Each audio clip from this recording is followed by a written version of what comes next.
हिंदू धर्म में प्रथम पूजनीय देव श्री गणेश जी की कई धार्मिक कथाएं हैं। इनमें बहुत सी कथाएं पौराणिक होने के साथ साथ प्रचलित भी हैं, जिनमें भगवान गणेश द्वारा किए गए चमत्कारों का वर्णन मिलता है। ऐसा ही एक चमत्कार मेंढक मेंढकी के एक जोड़े के साथ हुआ, जब संकट के समय उन दोनों ने विघ्नहर्ता भगवान गणेश को याद किया।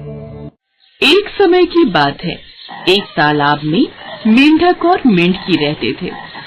मेंढकी हमेशा भगवान गणेश की पूजा अर्चना करती थी, उन्हीं का नाम हर समय जपती रहती थी। ये देखकर मेंढक को गुस्सा आता और वो मेंढकी को गुस्से में सुनाने लगता। ओम गणेशाय नमः, ओम श्री गणेशाय नमः, ओम श्री गणेशाय नमः। जब देखो गणेश गणेश करती रहती है, तू पापी है जो हर समय पराये पुरुष का नाम लेती रहती है। इस पाप को करना बंद कर, यदि आज के बाद उसका नाम लिया तो तेरा सिर फोड़ दूंगा। अपने पति के डर से मेंढकी ने गणेश जी का नाम लेना छोड़ दिया। मेंढक के इस व्यवहार से गणेश जी उससे नाराज हो जाते हैं। इसके बाद एक दिन राजमहल में काम करने वाली एक दासी तालाब के पास कपड़े धोने के लिए आती है और वो तालाब में से एक पात्र में पानी भरने लगती है। उसका ध्यान नहीं पड़ा और वे दोनों मेंढक उस पानी में साथ ही चले गए। दासी पात्र को चूल्हे पर चढ़ा देती है। तभी मेंढकी भगवान गणेश का नाम लेने से उबलते पानी में भी कष्ट नहीं पाती, लेकिन मेंढक दर्द से कराह उठता है। ओम श्री गणेशाय नमः, ओम श्री गणेशाय नमः, ओम श्री गणेशाय नमः। उबलते पानी में तुझे दर्द नहीं हो रहा? तू तो अभी भी गणेश जी को पुकार रही है। यहाँ मेरी हालत बुरी हो रही है। पानी का गर्म सेक बहुत ही बढ़ता जा रहा है। मुझे तो बहुत कष्ट हो रहा है। लगता है कुछ ही देर में हम स्वर्ग सिधार जाएंगे। पर तू इतनी आराम से बेफिक्र पानी में कैसे बैठी हुई है और गणेश जी को बुलाए जा रही है?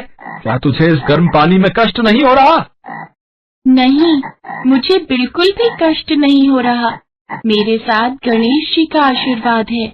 भगवान गणेश संकट दूर करने वाले हैं, वे विघ्नहर्ता हैं। उनका नाम लेने से मुझे इस पानी में कोई कष्ट नहीं हो रहा। मुझे तो यह पानी बिल्कुल भी गर्म नहीं लग रहा और मुझे यह भी विश्वास है कि हम बहुत जल्द यहाँ से बाहर निकल जाएंगे। तुम भी गणेश भगवान को याद करो और उनके नाम का जाप करो, उन्हें मदद के लिए पुकारो। देखना, तुम्हें भी कोई कष्ट नहीं होगा।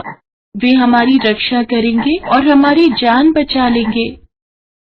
तू सही कह रही है।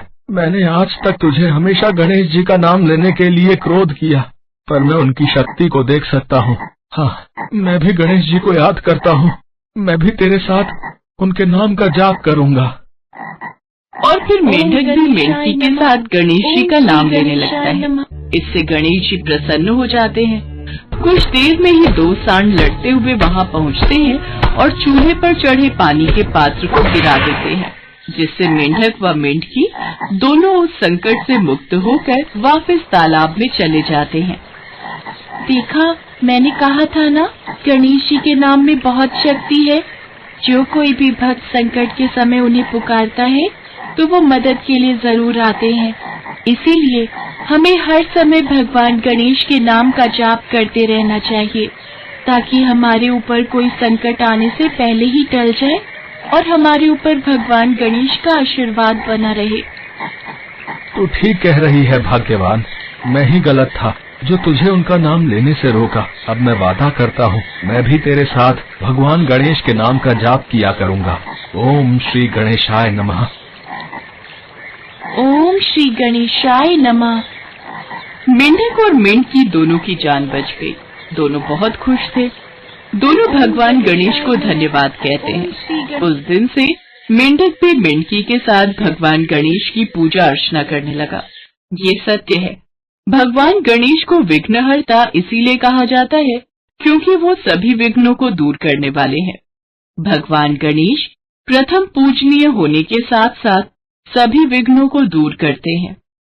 प्रत्येक शुभ और मंगल कार्य प्रारंभ करने से पूर्व यदि भगवान गणेश को सर्वप्रथम याद किया जाए और उनका प्रथम पूजन किया जाए तो उनकी कृपा और आशीर्वाद से शुभ कार्य बिना किसी विघ्न के संपूर्ण होते हैं। साथ ही भक्त के जीवन में सभी सुखों का वास होता है।